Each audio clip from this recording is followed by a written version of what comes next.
Item ಯಾವುದೇ ಇರಲಿ try ಮಾಡಿ ಆಚಿ ಚಿಕನ್ ಮಸಾಲಾ. ಪಶ್ಚಿಮ ಏಷ್ಯಾದ ಯುದ್ಧದ ಮೈದಾನದಲ್ಲಿ ಈಗ ಸಂಧಾನದ ಸದ್ದು ಜೋರಾಗಿದೆ. ಅಮೆರಿಕ ಮತ್ತು ಇರಾನ್ ನಡುವಿನ ಬಿಕ್ಕಟ್ಟು ಈಗ ತಾರ್ಕಿಕ ಅಂತ್ಯ ಕಾಣುತ್ತಾ. ಒಂದು ಕಡೆ ಇಸ್ಲಾಮಾಬಾದ್ ಮತ್ತು ಜಿನಿವಾದಲ್ಲಿ ಹೈ ವೋಲ್ಟೇಜ್ ಸಂಧಾನಕ್ಕೆ ವೇದಿಕೆ ಸಿದ್ಧವಾಗ್ತಿದ್ರೆ, ಮತ್ತೊಂದು ಕಡೆ ಭಾರತದ ಪ್ರಧಾನಿ ಮೋದಿ ಜೊತೆ ಟ್ರಂಪ್ ಮಹತ್ವದ ಚರ್ಚೆ ನಡೆಸಿದ್ದಾರೆ. ಈ ಕುರಿತ ವರದಿ ನಿಮ್ಮ ಮುಂದೆ. ಮತ್ತೆ ಶುರುವಾಗಲಿದೆ ಯುಎಸ್ ಇರಾನ್ ಮಾತುಕತೆ. ಅಮೆರಿಕ ಇರಾನ್ ಯುದ್ಧಕ್ಕೆ ಬೀಳುತ್ತಾ ಬ್ರೇಕ್. ಪಶ್ಚಿಮ ಏಷ್ಯಾದ ಯುದ್ಧದ ಮೈದಾನದಲ್ಲಿ ಈಗ ಸಂಧಾನದ ಚರ್ಚೆ ಶುರುವಾಗಿದೆ. ಸ್ಥಗಿತಗೊಂಡಿದ್ದ ಅಮೆರಿಕ ಮತ್ತು ಇರಾನ್ ನಡುವಿನ ರಾಜತಾಂತ್ರಿಕ ಮಾತುಕತೆಗಳು ಮುಂದಿನ 2 ದಿನಗಳಲ್ಲಿ ಪುನರಾರಂಭ ಆಗುವ ಸಾಧ್ಯತೆ ಇದೆ.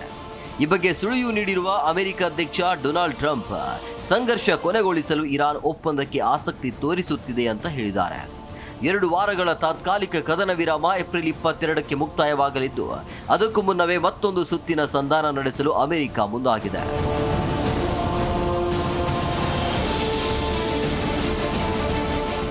ಮಹತ್ವದ ಮಾತುಕತೆಗೆ ಪಾಕಿಸ್ತಾನ ವೇದಿಕೆಯಾಗಿದ್ದು, ಪ್ರಧಾನಿ ಶಹಬಾಜ್ ಶರೀಫ್ ಮತ್ತು ಸೇನಾ ಮುಖ್ಯಸ್ಥ ಆಸಿಮ್ ಮುನೀರ್ ಸಂಧಾನಕ್ಕಾಗಿ ತೀವ್ರ ಪ್ರಯತ್ನ ನಡೆಸುತ್ತಿದ್ದಾರೆ.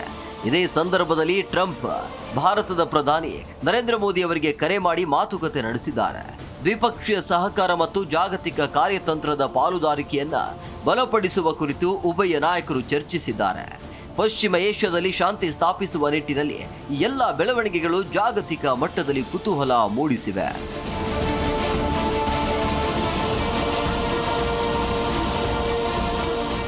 ಅಮೆರಿಕ ಮತ್ತು ಇರಾನ್ ನಡುವಿನ ಹದಗೆಟ್ಟ ಸಂಬಂಧ ಸುಧಾರಿಸಲು ಇಸ್ಲಾಮಾಬಾದ್ ಮತ್ತೆ ವೇದಿಕೆಯಾಗುವ ಸಾಧ್ಯತೆ ಕಾಣುತ್ತಿದೆ. ಮುಂದಿನ 2 ದಿನಗಳಲ್ಲಿ 2ನೇ ಹಂತದ ಮಾತುಕತೆ ನಡೆಯಲಿದೆ ಅಂತ ಟ್ರಂಪ್ ತಿಳಿಸಿದ್ದಾರೆ. ಇರಾನ್ ಮೇಲಿನ ಯುದ್ಧವು ಬಹುತೇಕ ಮುಕ್ತಾಯದ ಹಂತಕ್ಕೆ ಬಂದಿದೆ ಅಂತ ಟ್ರಂಪ್ ಹೇಳಿದ್ದಾರೆ. ಒಂದು ವೇಳೆ ನಾವು ಈಗಲೇ ಹಿಂದೆ ಸರಿದರೂ ಇರಾನ್ ಮೊದಲಿನ ಸ್ಥಿತಿಗೆ ಮರಳಲು ಕನಿಷ್ಠ 20 ವರ್ಷಗಳೇ ಬೇಕು ಅಂತ ಹೇಳುವ ಮೂಲಕ ಇರಾನ್ ಆರ್ಥಿಕವಾಗಿ ಮತ್ತು ಮಿಲಿಟರಿ ಶಕ್ತಿಯಾಗಿ ಕುಸಿದಿರೋದನ್ನ ಅವರು ಎತ್ತಿ ತೋರಿಸಿದ್ದಾರೆ. ಅಷ್ಟೇ ಅಲ್ಲದೆ ಇರಾನ್ ಪರಮಾಣು ಅಸ್ತ್ರ ಹೊಂದುವುದನ್ನು ನಾವು ಯಾವುದೇ ಕಾರಣಕ್ಕೂ ಸಹಿಸುವುದಿಲ್ಲ ಅಂತ ಎಚ್ಚರಿಸಿದ್ದಾರೆ.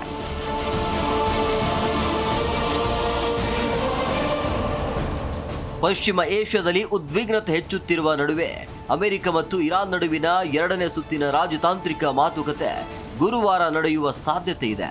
ಈ ಮೊದಲು ಪಾಕಿಸ್ತಾನದಲ್ಲಿ ನಡೆದ ಮಾತುಕತೆ ವಿಫಲವಾದ ಹಿನ್ನೆಲೆಯಲ್ಲಿ 2ನೇ ಸುತ್ತಿನ ಸಂಧಾನ ಸಭೆಯನ್ನ ಸ್ವಿಟ್ಜರ್ಲೆಂಡ್ನ ಜಿನಿವಾದಲ್ಲಿ ನಡೆಸಲು ಚಿಂತನೆ ನಡೆಸಲಾಗ್ತಿದೆ. ಇರಾನ್ಗೆ ಚೀನಾ ಕ್ಷಿಪಣಿಗಳನ್ನು ಪೂರೈಸುತ್ತಿದೆ ಎಂಬ ಅಮೆರಿಕದ ಆರೋಪ ಜಾಗತಿಕ ರಾಜಕೀಯದಲ್ಲಿ ಸಂಚಲನ ಸೃಷ್ಟಿಸಿದ್ದು, ಅಮೆರಿಕ ಅಧ್ಯಕ್ಷ ಡೊನಾಲ್ಡ್ ಟ್ರಂಪ್ ಚೀನಾ ಸರಕುಗಳ ಮೇಲೆ 50% ಸುಂಕ ವಿಧಿಸುವ ಎಚ್ಚರಿಕೆ ನೀಡಿದ್ದಾರೆ. ಈ ಆರೋಪಗಳು ಕಲ್ಪಿತ ಮತ್ತು ಸುಳ್ಳು ಅಂತ ತಳ್ಳಿ ಹಾಕಿರುವ ಚೀನಾ, ಅಮೆರಿಕ ಸುಂಕ ಹೆಚ್ಚಿಸಿದ್ರೆ ತಕ್ಕ ಪ್ರತಿಕ್ರಮ ಕೈಗೊಳ್ಳೋದಾಗಿ ಎಚ್ಚರಿಸಿದೆ. ಪಶ್ಚಿಮ ಏಷ್ಯಾದ ಬಿಕ್ಕಟ್ಟು ಈಗ ವಿಶ್ವದ 2 ದೊಡ್ಡ ಆರ್ಥಿಕ ಶಕ್ತಿಗಳ ನಡುವಿನ ವ್ಯಾಪಾರ ಸಮರವಾಗಿ ಬದಲಾಗುವ ಮುನ್ಸೂಚನೆ ನೀಡುತ್ತಿದ್ದು, ಜಾಗತಿಕ ಮಾರುಕಟ್ಟೆಯಲ್ಲಿ ತಲ್ಲಣ ಸೃಷ್ಟಿಸಿದೆ. ಒಟ್ನಲ್ಲಿ ಪಶ್ಚಿಮ ಏಷ್ಯಾದ ಸಂಘರ್ಷ ಈಗ ಕೇವಲ ಅಮೆರಿಕ ಮತ್ತು ಇರಾನ್ ನಡುವಿನ ಬಿಕ್ಕಟ್ಟಾಗಿ ಉಳಿದಿಲ್ಲ. ಇದು ಭಾರತ, ಚೀನಾ ಮತ್ತು ಪಾಕಿಸ್ತಾನದಂತಹ ಪ್ರಮುಖ ರಾಷ್ಟ್ರಗಳ ರಾಜತಾಂತ್ರಿಕ ನಡೆಯಾಗಿ ಮಾರ್ಪಟ್ಟಿದೆ. ಏಪ್ರಿಲ್ 22ರ ಗಡುವಿನೊಳಗೆ ನಡೆಯಲಿರುವ ಈ ಸಂಧಾನ ಸಭೆಗಳು ಯುದ್ಧಕ್ಕೆ ಅಂತ್ಯ ಹಾಡುತ್ತವೆ ಅಥವಾ ಹೊಸ ಆರ್ಥಿಕ ಸಮರಕ್ಕೆ ನಾಂದಿ ಹಾಡುತ್ತವೆ ಎಂಬುದನ್ನು ಕಾದು ನೋಡಬೇಕಿದೆ.